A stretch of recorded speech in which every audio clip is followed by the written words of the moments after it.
जय हिंद दोस्तों। आज हम बड़ा ही इंटरेस्टिंग टॉपिक पढ़ने वाले हैं जिसका नाम है जुडिशियल रिव्यू। इसको हम न्यायिक समीक्षा भी कहते हैं।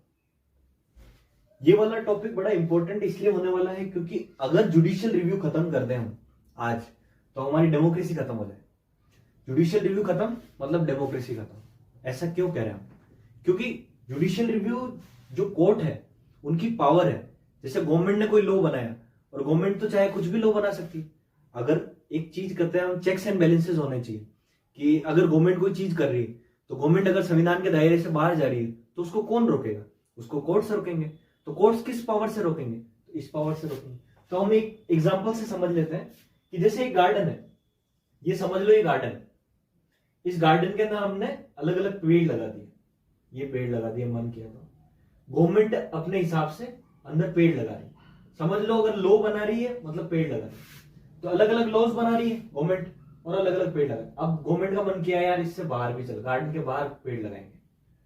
तो जुडिशियरी जब अपने कोर्ट्स है वो आएंगे, वो कहेंगे यार तुम इससे बाहर पेड़ नहीं लगा सकते, मतलब तुम संविधान के दायरे से बाहर नहीं जा सकते। तो संविधान से दायरे के बाहर जाओगे तो वापस अंदर लाएंगे आप। और आपके जो ये वाला है ना, जो आपने बाहर पेड़ लगाए, इनको अनकॉन्स्टिट्यूशनल डिक्लेयर कर देगा। कौन करेगा? अपने कोर्ट्स करेंगे। जो कोर्ट्स ने जो संविधान के बाहर अगर आपने लॉ बनाए उनको अनकॉन्स्टिट्यूशनल डिक्लेयर कर दिया। तो किस पावर से किया? कोर्ट्स जिस पावर से ये चीज करती है वो है जुडिशियल रिव्यू। कोर्ट्स क्या करती है? जुडिशियल रिव्यू की मदद से चेक करती है, किसी भी लॉ को चेक करती है कि वो संविधान के दायरे के अंदर है या नहीं, और नहीं होता तो उसको नल एंड वॉइड डिक्लेयर कर देगी, अनकॉन्स्टिट्यूशनल डिक्लेयर कर देगी। तो ये अपना जुडिशियल रिव्यू है। जुडिशियल रिव्यू का ओरिजिन कहां से हुआ ये देखेंगे।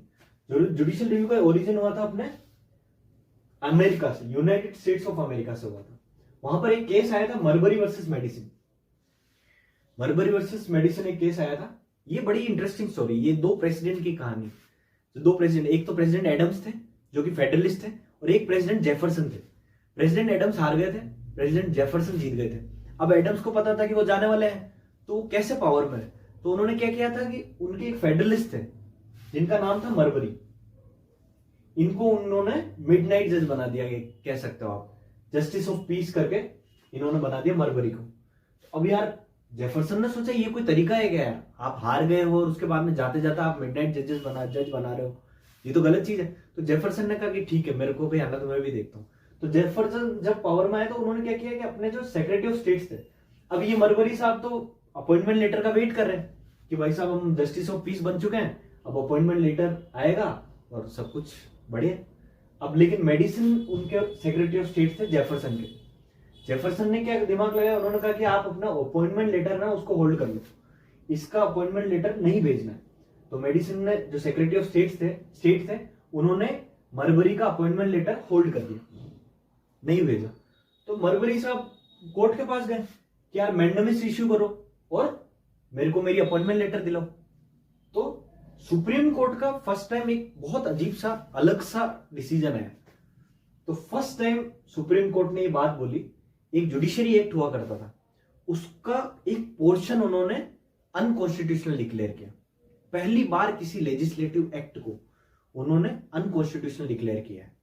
तो फर्स्ट टाइम इन्होंने जुडिशियल रिव्यू, अगर कहा जाए तो इस टाइम पे जुडिशियल रिव्यू यूज किया गया सुप्रीम कोर्ट के द्वारा अमेरिका के अंदर। तो ये तो अमेरिका की कहानी थी। हमारे इंडिया की कहानी देखी जाए तो थोड़ी अलग है। हमारे इंडिया में क्या था, constitution itself confers the power of judicial review on the judiciary, both supreme court and high court. हमारा संविधान खुद ही जुडिशियल रिव्यू की पावर देता है सुप्रीम कोर्ट और हाई कोर्ट को कि आप अगर कोई चीज कॉन्स्टिट्यूशन से बाहर है तो आप उसको नल एंड वॉइड डिक्लेयर कर सकते हो। तो हमारा तो संविधान ही देता है ये वाली पावर। अब आपको पता होता है आपको पता होता आर्टिकल 13 की बात करें हम, तो उसमें क्या होता है, फंडामेंटल राइट्स वायलेट करोगे तो उसको नल एंड वॉइड डिक्लेयर कर सकता है हमारे कोर्ट्स। तो उस आर्टिकल 13 में सुप्रीम कोर्ट को पावर है ना कि आप नल एंड वॉइड डिक्लेयर कर सकते हो फंडामेंटल राइट्स से अगर बाहर जा रहे हो। तो ऐसा अगर देखा जाए वो पार्ट ऑफ जुडिशियल रिव्यू है। तो इस तरह से हम कह सकते हैं संविधान ने खुद ने ही जुडिशियल रिव्यू की पावर दी इनको। और वहां पर क्या हो रहा था, वहां का केस अलग था। अब यहां पर एक और चीज है कि further supreme court declare judicial review part of basic structure. अब इसमें एक चीज और थी कि हमारे जैसे एक 1973 में केशवानंद भारती केस आया था, बहुत ही इंपॉर्टेंट केस है, आपको उसके बारे में जानना चाहिए। उसके बारे में आगे डिटेल में वीडियो भी लेके आएंगे केशवानंद भारती केस में मोटा मोटा अगर आप देखो तो केशवानंद भारती केस में ये हुआ था 1973 में ये केस आया था, Keshavananda Bharati versus state of Kerala.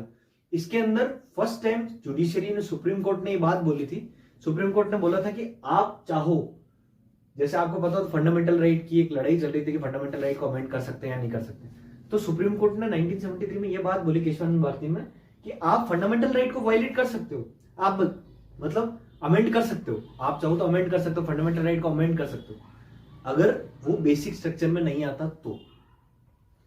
मतलब अगर गवर्नमेंट चाहे तो फंडामेंटल राइट को अमेंड कर सकती है without affecting the basic structure of the constitution, ऐसा 1973 में केशवानंद भारती में सुप्रीम कोर्ट ने कहा।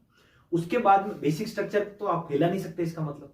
तो अब क्या हुआ, 1980 के अंदर एक केस आया था, जैसे ये जो बोला ना सुप्रीम कोर्ट ने डिक्लेयर किया जुडिशियल रिव्यू को part of basic structure of the constitution, किस वाले केस में किया था ये अपने केस आया था एक Minerva mills case. Minerva mills case 1980, इसके अंदर सुप्रीम कोर्ट ने बोला कि judicial review is a part of basic structure of the constitution, hence power of judicial review can not B curtailed और excluded even bye a constitutional amendment. आप constitutional amendment से भी ये पावर नहीं ले सकते, क्यों? क्योंकि ये basic structure of the constitution है। ये मिनर्वा मिल्स केस 1980 में सुप्रीम कोर्ट ने कहा ये बात। अब हम देखेंगे जुडिशियल रिव्यू की डेफिनेशन। तो जुडिशियल रिव्यू की डेफिनेशन है power of the judiciary to examine the constitutionality, संवैधानिकता देखते हैं हम, constitutionality of legislative enactments, legislative enactment को भी देख सकते हैं, एंड एग्जीक्यूटिव ऑर्डर्स भी है of both central and state government. इसका मतलब क्या समझे कि जुडिशरी की पावर है, वो एग्जामिन करता है, संवैधानिकता देखता है, कॉन्स्टिट्यूशनलिटी देखता है कि संविधान के दायरे में है या नहीं। किसको? लेजिस्लेटिव इनेक्टमेंट को भी देख सकता है, जो लॉज बनाए अपनी गवर्नमेंट ने उसको भी देख सकता है, और एग्जीक्यूटिव ऑर्डर्स को भी देख सकता है। इन दोनों की कॉन्स्टिट्यूशनलिटी चेक करता है जुडिशरी, कोर्ट्स जो अपने हैं वो एग्जामिन करते हैं। और किस किस गवर्नमेंट के? बहुत गवर्नमेंट्स, बहुत सेंट्रल एंड स्टेट गवर्नमेंट दोनों की, जो सेंट्रल गवर्नमेंट बनाओ या स्टेट गवर्नमेंट बनाओ, मान लो किसी ने कोई लॉ बनाया या कोई एग्जीक्यूटिव ऑर्डर दिया, उन दोनों में अगर वो अनकॉन्स्टिट्यूशनल है, मतलब संविधान के दायरे के बाहर है, तो उसको वो नल एंड वॉइड डिक्लेयर कर सकता है। तो ये जुडिशियल रिव्यू की पावर है, ये डेफिनेशन हो गई एक तरह से। फिर हम देखेंगे कॉन्स्टिट्यूशनल प्रोविजंस क्या है। तो ये फ्रेज है अपना, जो ये judicial review nowhere been used in the constitution, मतलब जुडिशियल रिव्यू लिखा हुआ नहीं है कहीं पे भी, ये फ्रेज नहीं लिखा गया जुडिशियल रिव्यू नाम से, but provisions of several articles explicitly confer the power of judicial review on supreme court and high court. जो कुछ प्रोविजंस है, कुछ कुछ आर्टिकल्स अपने ऐसे हैं जिनके अंदर एक्सप्लिसिटली ये पावर कन्फर करी हुई है जुडिशियल रिव्यू की सुप्रीम कोर्ट को और हाई कोर्ट को। ये जुडिशियल रिव्यू फ्रेज नहीं लिख रखा कहीं पे भी, कोई पूछ सकता है डायरेक्टली, ये इस तरह के क्वेश्चन आते हैं। तो प्रीवियस ईयर में ये क्वेश्चन पूछा गया है कि जुडिशियल रिव्यू लिखा हुआ है क्या कॉन्स्टिट्यूशन के अंदर, judicial review is mentioned in the constitution, ये फ्रेज लिख रखा है क्या? नहीं लिखा हुआ, ये कहीं नहीं लिखा हुआ। लेकिन कॉन्स्टिट्यूशनल प्रोविजंस जो अपने पुराने कुछ प्रोविजंस है, आर्टिकल्स जो कुछ है, उनके अंदर एक्सप्लिसिटली इस पावर को दिया हुआ है। जैसे कौन से आर्टिकल्स हो गए, मान लो आप कुछ आर्टिकल्स आपने पढ़ा होगा, आर्टिकल 13 हो गया, एक्सप्लिसिटली बोल रहा है कि आप चेक कर सकते हो एक तरह से, अगर फंडामेंटल राइट वायलेट करता तो आप नल एंड वॉइड डिक्लेयर कर सकते हो। तो ये एक जुडिशियल रिव्यू की पावर एक्सप्लिसिटली दे रखी है अपन को, साफ ही बता रखा। एक 226 हो गया, इसके अंदर हाई कोर्ट को पावर होती है, सेम ये सुप्रीम कोर्ट को होती है, हाई कोर्ट को होती है। एक आप देख सकते हो कि 131 से 136 की जो पावर्स है सारी, जो सुप्रीम कोर्ट की जो होती है एक तरह से, वो सारी एक तरह से आपकी जुडिशियल रिव्यू के बारे में बताती है। और आप देख सकते हो 143 आर्टिकल हो गया, 143 advisory jurisdiction of supreme court, इसके अंदर भी आप एक तरह से जुडिशियल रिव्यू की पावर होती है, वो रिव्यू तो करता है एक तरह से। जैसे प्रेसिडेंट कोई चीज भेजते हैं, यार ये इसका क्या होना चाहिए, मतलब कोई क्वेश्चन करना हो प्रेसिडेंट को, किसी के बारे में कोई डाउट है किसी लॉ के बारे में, तो डायरेक्ट पूछ सकते हैं, तो उसके थ्रू भी वो जुडिशियल रिव्यू की पावर यूज करता है सुप्रीम कोर्ट 143 के थ्रू भी। तो ऐसे बहुत सारे आर्टिकल्स है वो बताते हैं, डायरेक्ट सिर्फ फ्रेज कहीं नहीं लिखा हुआ, लेकिन बहुत सारे आर्टिकल्स एक्सप्लिसिटली बताते हैं कि भाई साहब आपके पास पावर है, जुडिशरी की पावर, ये पावर है। तो ये हो गया अपना। तो अब हम देखेंगे importance of judicial review. Judicial review की इंपॉर्टेंस क्या है? तो सबसे पहले है to uphold the principle of supremacy of the constitution. जैसे आपको पता हो तो पार्लियामेंट सुप्रीम है ब्रिटेन के अंदर, हमारे यहाँ पर कॉन्स्टिट्यूशन सुप्रीम है, तो उसकी सुप्रीमेसी को मेंटेन करने के लिए जुडिशियल रिव्यू तो होना चाहिए ना, क्योंकि अगर गवर्नमेंट चाहे तो कॉन्स्टिट्यूशन को कैसे भी अमेंड कर सकती है। तो ये तो जुडिशरी है जो जुडिशियल रिव्यू की मदद से जो अपना बेसिक स्ट्रक्चर है उसको हिलाने नहीं देती, वरना गवर्नमेंट चाहे तो सब कुछ बदल के रख दे एक तरह से। तो सुप्रीमेसी ऑफ कॉन्स्टिट्यूशन को मेंटेन रखने के लिए, अपहोल्ड करने के लिए भी जुडिशियल रिव्यू जरूरी है। दूसरा है to maintain federal equilibrium, balance between centre and state. अगर देखा जाए तो सेंटर और स्टेट के बीच में बैलेंस तो होना चाहिए ना। बहुत बार आपको पता होता है सेंटर लॉ ली आती है एक तरह से स्टेट के लिए, स्टेट को मानना पड़ता है बहुत सारी चीजों में। तो यहां पर हम कहते हैं कि यार ट्रू फेडरलिज्म नहीं है, हमारे सेंटर ज्यादा पावरफुल है। अगर जैसे ये जुडिशियल रिव्यू की पावर नहीं हो तो अभी तो क्या होता है कि जैसे अब चेक्स एंड बैलेंसेस होता है एक तरह से, कोर्ट चेक्स एंड बैलेंसेस का काम करती है कि आप अगर जैसे ना स्टेट के उसमें भी इतना मत इंटरफेयर करो, तो कोर्ट्स कह देती कि नहीं यार ज्यादा इंटरफेरेंस हो रहा है। तो ये जो फेडरल इक्विलिब्रियम है ये बना रहता है, वरना अगर ये कोर्ट्स वगैरह नहीं हो तो सेंटर तो अपने हिसाब से सारी चीजें बनाए और स्टेट के ऊपर थोप दे एक तरह से। तो ये फेडरल इक्विलिब्रियम को मेंटेन करने के लिए भी जुडिशियल रिव्यू जरूरी है। तीसरा है to protect fundamental rights of the citizens, fundamental rights को प्रोटेक्ट करने के लिए भी जुडिशियल रिव्यू जरूरी है। आर्टिकल 13 के अंदर करते हैं अपन। अब हम देखते हैं स्कोप ऑफ जुडिशियल रिव्यू क्या है, जुडिशियल रिव्यू का स्कोप क्या है। तो हम इसके अंदर देखते हैं कि constitutional validity can be challenged on the following 3 grounds. 3 grounds के अंदर हम कॉन्स्टिट्यूशनल वैलिडिटी को चैलेंज करते हैं। जैसे कोई भी लॉ आता है या कोई भी एग्जीक्यूटिव ऑर्डर आता है तो उसकी कॉन्स्टिट्यूशनल वैलिडिटी को हम चैलेंज करते हैं कि नहीं यार ये चीज गलत है, आप संविधान के दायरे के बाहर जा रहे हो। सुप्रीम कोर्ट, हाई कोर्ट, कहीं भी जाए अपन, एक तरह से अगर किसी लेजिस्लेटिव एक्शन की या फिर किसी एग्जीक्यूटिव ऑर्डर की हमको कॉन्स्टिट्यूशनल वैलिडिटी चैलेंज करनी है तो 3 ग्राउंड होने चाहिए हमारे पास। 3 ग्राउंड कौन कौन से होने चाहिए? पहला है it infringes the fundamental rights, part 3, मतलब हमारा फंडामेंटल राइट्स को इन्फ्रिंज कर रहा है तो हम जुडिशरी के पास जाएंगे कि नहीं हमारा फंडामेंटल राइट वायलेट हो रहा है। तो ये पहला ग्राउंड तो ये हो गया। दूसरा ग्राउंड क्या हो गया? It is outside the competence of authority which is framed it, मतलब जिसने ये फ्रेम किया है, जो भी लेजिस्लेटिव एक्शन है, एक्ट है या कोई एग्जीक्यूटिव ऑर्डर है, जिसने भी फ्रेम किया है उसकी कंपिटेंस के बाहर ही है। मतलब ये कॉम्पिटेंस के बाहर है, इसका मतलब उसकी जो पावर्स है उससे ज्यादा बढ़ चढ़ के उसने ये काम कर दिया। मतलब जैसा होता है ना कि जैसे कोई अगर मानने के लिए अगर देखा जाए तो जैसे सबकी एक लिमिट होती है, सबकी पावर्स की एक लिमिट होती है कि यार ये दायरा है, इसके बाहर आप नहीं जा सकते। आप पावर्स, जैसे सुप्रीम कोर्ट के पास ज्यादा पावर है कि पूरे इंडिया लेवल पे पावर है, हाई कोर्ट के पास स्टेट वाली पावर होती है। अगर वो अपने स्टेट जुरिस्डिक्शन से बाहर जाता है तो भी आप चैलेंज कर सकते हो कि यार आपकी तो जुरिस्डिक्शन अपने स्टेट में है, आप इसके बाहर की बात कैसे कर सकते हो। तो वो वाली चीज है, मतलब बाहर से कोई कनेक्शन भी नहीं है फिर भी अगर आप बाहर जा रहे हो तो उस टाइम पे आप चैलेंज कर सकते हो कि यार ये अपने कॉम्पिटेंस से बाहर जा रहा है, ऑथोरिटी जिसने फ्रेम किया है तो उसकी कॉम्पिटेंस से बाहर है, तो भी हम चैलेंज कर सकते हैं इसके अंदर कॉन्स्टिट्यूशनल वैलिडिटी को। तीसरी चीज है it is repugnant to the constitutional provisions, मतलब जो संविधान के प्रोविजंस है उनसे उनके खिलाफ जा रहा है तो भी हम इसको चैलेंज कर सकते हैं। अब हम देखेंगे कि ड्यू प्रोसेस ऑफ लॉ और प्रोसीजर स्टैब्लिश बाय लॉ में क्या डिफरेंस है। जैसे प्रोसीजर स्टैब्लिश बाय लॉ की बात करें तो while determining the constitutionality of a law examines only the substantive question, मतलब ये सिर्फ ये बताता है कि लॉ सही है या नहीं है, ये देखता है कि ओनली लॉ सही है नहीं है आपका। अगर लॉ में लिख रखा है ये तो ये लॉ को मान रहा है या नहीं मान रहा, अगर लॉ में जो चीज लिख रखी है वो फॉलो कर रहा है या नहीं कर रहा, ये प्रोसीजर स्टैब्लिश बाय लॉ। अगर ऐसे देखा जाए तो मतलब हमारे यहाँ पर ये फॉलो हो रहा था, हमारे कॉन्स्टिट्यूशन में प्रोसीजर स्टैब्लिश बाय लॉ लिखा हुआ है तो हम लोग यही फॉलो कर रहे थे कि जो लॉ में लिख रखा है वही मानेंगे एक तरह से। ड्यू प्रोसेस ऑफ लॉ क्या कहता है? It can declare laws violative of this rights void not only on the substantive question, not only on the substantive ground of being unlawful but also on procedural grounds of being unreasonable. मतलब इसके अंदर law तो देखेंगे, law के बाद में ये भी देखेंगे कि यार ये इसकी सुटेबिलिटी क्या है, क्या ये सुटेबल उस सिचुएशन में सुटेबल है या नहीं है, इसके इंप्लीकेशंस देखेंगे हम। मतलब इनको हम डायरेक्ट यूं नहीं बोल देंगे यार लॉ में नहीं लिख रखा तो अपन नहीं मान रहे, जो लॉ में लिख रखा वो फॉलो करें, नहीं, ये करेंगे यार प्रेजेंट सिचुएशन के हिसाब से सुटेबल है या नहीं है, इसके इंप्लीकेशंस क्या होगा, ये सब देखा जाता है इसके अंदर। मतलब इसके अंदर तो आप ये समझ लो कि सिर्फ लॉ की लैंग्वेज फॉलो कर रहा तो मान लेंगे, लेकिन इसके अंदर ये बोलेगा कि यार क्या पता लॉ ही गलत हो। अब जैसे आपको पता होता है ये वाला अपने केस हुआ था अपने मनेका गांधी केस हुआ था एक, तो मनेका गांधी केस 1978, गांधी केस 1978, बड़ा ही इंटरेस्टिंग एक वाक्य है, वो मैं आपको बताता हूँ मनेका गांधी केस 1978 के बारे में।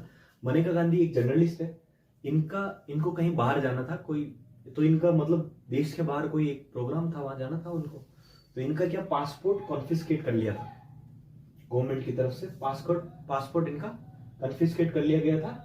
और इन्होंने रीजन पूछा तो उन्होंने रीजन देने से भी मना कर दिया, और मतलब पासपोर्ट भी ले लिया और रीजन भी नहीं बताया। उस लोग एक पासपोर्ट एक हुआ करता था, उसके अंदर ये था कि आप चाहो तो नहीं बताओ, मतलब जैसे अगर नहीं बताओ तो भी कोई फर्क नहीं पड़ता। तो इनको उस लॉ के हिसाब से तो ठीक था कि भाई रीजन नहीं बताएंगे, लेकिन यार फिर सुप्रीम कोर्ट के पास ये बात गई, तो सुप्रीम कोर्ट ने इसमें ये बात बोली कि यार आपके procedure establish by law follow करो, इसका मतलब ये थोड़ा कि आप मतलब जो बेसिक चीजें हैं, आर्टिकल 21 है, आर्टिकल 21 क्या कहता है, right to life and personal liberty, अब उसके अंदर आर्टिकल 21 का सिर्फ आप वही मतलब निकाल रहे हो। आर्टिकल 21 का स्कोप कितना बड़ा है, आर्टिकल 21 में राइट टू ट्रेवल अब्रॉड भी आता है। उनके हिसाब से उन्होंने पहली बार ये बात बोली थी कि आर्टिकल 21 को आप छोटे नैरो सेंस में मत देखो, इसको ब्रॉडर सेंस में देखो। और अगर आप जैसे उन्होंने ये सबसे पहली बार उन्होंने मनेका गांधी केस में due process of law follow किया था। अगर हम अगर सोचे तो ड्यू प्रोसेस ऑफ लॉ, क्योंकि उन्होंने सिर्फ लॉ के हिसाब से नहीं चले। पासपोर्ट एक्ट उन्होंने कहा यार लॉ ठीक है, तुम लॉ फॉलो कर रहे हो, अच्छी बात, क्या पता लॉ ही गलत हो, फिर क्या करोगे आप। तो उन्होंने ये चीज बोली थी कि मनेका गांधी केस में उन्होंने कुछ पोर्शन था पासपोर्ट एक्ट का, वो उन्होंने अनकॉन्स्टिट्यूशनल डिक्लेयर कर दिया था मनेका गांधी केस 1978 के अंदर। तो हम कह सकते हैं कि हमारी शुरुआत ड्यू प्रोसेस की भारत के अंदर तो इस केस से हुई, अगर अच्छे से देखा जाए तो। वैसे अगर देखा जाए तो वहां पर अमेरिका में due process of law follow करते हैं, हमारे संविधान में लिख ये रखा है प्रोसीजर स्टेब्लिश बाय लॉ लिखा हुआ है, लेकिन हम फॉलो क्या करते हैं, due process of law follow करते हैं। इस केस के बाद में हम मनेका गांधी केस के बाद में हम due process of law follow करते हैं। मतलब इसमें हम ये सिर्फ ये नहीं देखते कि लॉ के अंदर लिखा हुआ वही सही, लॉ अगर गलत है तो उसको भी अनकॉन्स्टिट्यूशनल हम डिक्लेयर कर देते हैं। तो ये आप ये वाला एग्जांपल देख सकते हो, ड्यू प्रोसेस ऑफ लॉ और प्रोसीजर स्टेब्लिश बाय लॉ हमारे इससे फिनिश होता है। अब हम देखेंगे judicial review of 9th schedule के बारे में। ये ऐसा टॉपिक है जो बहुत सारे लोग स्किप करते हैं और आपकी अंडरस्टैंडिंग ही नहीं रह पाती बहुत सारी चीजों को लेकर। तो बहुत बार ऐसे टॉपिक स्किप किए जाते हैं, हम नहीं करेंगे स्किप, हम ढंग से इसको समझेंगे क्या चीज है, क्योंकि इसमें से क्वेश्चन बन जाता है बहुत बार। अब जैसे 9th शेड्यूल की बात करें तो उसके ऊपर जुडिशियल रिव्यू का बिल्कुल अलग कॉन्सेप्ट है। मेनली अपन जुडिशियल रिव्यू का कॉन्सेप्ट क्या है, हर एक के अंदर कोई भी चीज है उसको चैलेंज कर लेते हैं और जुडिशियल रिव्यू लग जाता है। अब 9th शेड्यूल के केस में क्या है, तो article 31B saves the acts and regulations included in the 9th schedule from being challenged and invalidated on the ground of contravention of any of the fundamental rights. अभी ये कह रहे हैं कि आर्टिकल 31B सेव करता है जो भी। अब क्या हुआ कि अपने गवर्नमेंट ने ये सोचा आजादी के बाद में, ये देखा कि अपन को लैंड रिफॉर्म्स करना है तो उसके लिए जमीनें लेनी पड़ेगी, तो उस वजह से उन्होंने कहा कि यार हमको बहुत सारी जगह पे फंडामेंटल राइट्स वायलेट करने पड़ेंगे, जैसे उस टाइम पे तो उस वजह से उन्होंने आर्टिकल 31B में ये चीज कर लिया कि जो भी 9th शेड्यूल में लॉज हम लाएंगे, एक्ट और रेगुलेशन लाएंगे, वो उनका कोई जुडिशियल रिव्यू नहीं होगा, मतलब उनको आप चैलेंज नहीं कर सकते। तो saves the acts and regulations from being challenged and invalidated on the ground of contravention of any of the fundamental rights। तो आप नहीं कर सकते उनके हिसाब से। 9th शेड्यूल में अगर कोई चीज लिया, कोई एक्ट लेके गए 9th शेड्यूल में डाल दिया, मतलब अब कोई जुडिशियल रिव्यू नहीं, इनके हिसाब से ये है, आप चैलेंज ही नहीं कर सकते। तो ये वाली चीज उन्होंने आर्टिकल 31B में करी 9th शेड्यूल में। आपको पता होती है आर्टिकल 31B और 9th शेड्यूल कब लेके आए, ये जो बहुत आर्टिकल 31B है ना एंड 9th शेड्यूल, इन दोनों को हम लेके आए थे फर्स्ट कॉन्स्टिट्यूशनल अमेंडमेंट एक्ट 1951। इसके अंदर हम ये लेके आए दोनों 31B और 9th शेड्यूल, ताकि हम उनको सेव कर सकें और लैंड रिफॉर्म्स में जो हमको जमीनें लेनी पड़ेगी लोगों से, तो उस हिसाब से उन्होंने ये चीज करी थी। अब क्या हुआ कि यार ये सब चीजें तो हो गई। अब आईआर कोयलो केस में 2007 में एक केस आया, IR Coelho versus state of Tamil Nadu 2007। इसके अंदर ये चीज बोली गई, सुप्रीम कोर्ट ने बोला यार there can not be any blanket immunity from judicial review. आप यार कह रहे हो कि जुडिशियल रिव्यू इस पे नहीं लगेगा, जुडिशियल रिव्यू तो बेसिक स्ट्रक्चर डॉक्ट्राइन में आता है एक तरह से, तो जुडिशियल रिव्यू को आप कैसे रोक सकते हो 9 शेड्यूल के लिए। तो उन्होंने बोला there can not be any blanket immunity from judicial review of laws included in the 9 schedule, मतलब 9 शेड्यूल में भी आप ये चीज नहीं कर सकते। उन्होंने बोला यार कि आप कोई चीज डायरेक्टली नहीं कर सकते तो क्या इनडायरेक्टली करोगे क्या। तो उसके बाद में ये जजमेंट है, इन्होंने ये चीज बोली कि laws placed under 9 schedule after April 24, 1973, ये डेट याद कर लो, are open to challenge in court. इस डेट के बाद में जो भी 9 शेड्यूल में चीज डाली जाएगी वो जुडिशियल रिव्यू उनका होगा। अब ये डेट स्पेसिफिकली क्यों ली गई अप्रैल 24, 1973, क्योंकि इसके अंदर एक जजमेंट आया था साहब केशवानंद भारती, केशवानंद भारती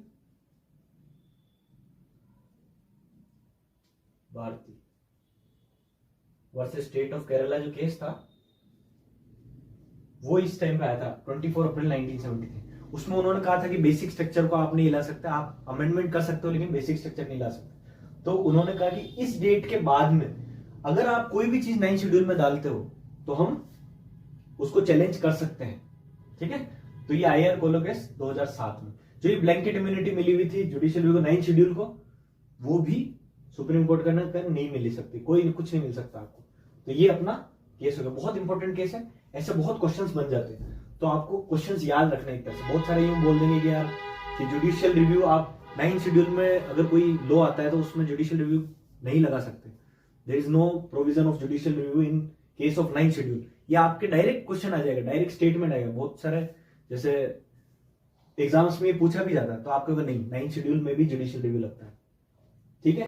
तो अभी हमने 9 शेड्यूल फिनिश कर दिया कि 9 शेड्यूल में क्या होता है, 9 शेड्यूल का जुडिशियल रिव्यू क्या होता है। अब हम देखेंगे कि जैसे अगर कोई गवर्नमेंट चाहे तो क्या फंडामेंटल राइट को अमेंड कर सकती है, तो यस अमेंड कर सकती है। लेकिन केशवानंद भारती में क्या बोला था कि fundamental rights can be amended but it can not affect the basic structure of the constitution. हमको बेसिक स्ट्रक्चर का भी ध्यान रखना है। अगर फंडामेंटल राइट अगर हम अमेंड करते हैं गवर्नमेंट तो उसके बाद में बेसिक स्ट्रक्चर का भी ध्यान रखना पड़ेगा हमको। तो इसके अंदर हम देखेंगे the validity of each new constitutional amendment to be judged on its own merits. मतलब अगर कोई कॉन्स्टिट्यूशनल अमेंडमेंट होता है तो उसकी वैलिडिटी को जज किया जाएगा उसी की अपनी मेरिट्स के दम पर, ठीक है। The actual effect and impact of the law on the rights guaranteed under part 3 has to be taken into account for determining whether or not it destroys basic structure। अगर बेसिक स्ट्रक्चर देखना है हमको mainly ये देखा जाएगा, actual effect और impact देखा जाएगा लॉ का राइट्स गारंटीड अंडर पार्ट 3, मतलब फंडामेंटल राइट्स पे एक्चुअल इफेक्ट और इंपैक्ट देखा जाएगा लॉ का, ठीक है। उसके बाद में हम डिटरमाइन करेंगे कि वेदर और नॉट ये बेसिक स्ट्रक्चर को अफेक्ट करता है या नहीं करता है। तो अगर क्रक्स इसका देखें तो ये है कि जुडिशियरी डिसाइड करेगी कि आप बेसिक स्ट्रक्चर में आते हो या नहीं आते।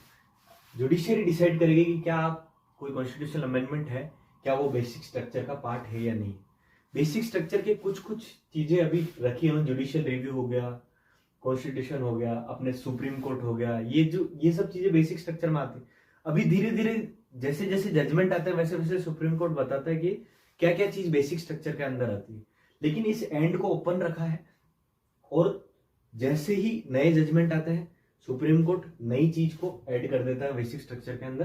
तो केस बाय केस ये चीज देखी जाएगी और जो कॉन्स्टिट्यूशनल अमेंडमेंट होंगे उनको जज किया जाएगा उसी की मेरिट के ऊपर। तो हमारा आज का कोट है सूनर और later those who win are those who think they can. जीतने वाले, देखो आज की बात करें या कल की बात करें, जीतने वाले वही हैं जो सोचते हैं कि वो जीत सकते हैं। तो हमेशा ऑप्टिमिस्टिक रहें। ऑप्टिमिस्टिक रहने में क्या है कि चांसेस आपके 0% से ज्यादा बढ़ जाते हैं। अगर आप पेसिमिस्टिक हो, नेगेटिव रखते हो माइंड को, तो आपके चांसेस 0% से कम है या 0% ही है। अगर आप ऑप्टिमिस्टिक रहते हो तो आपके चांसेस 0% से बढ़ के पॉजिटिव में रहेगा, जो भी परसेंटेज होगा पॉजिटिव में रहेगा।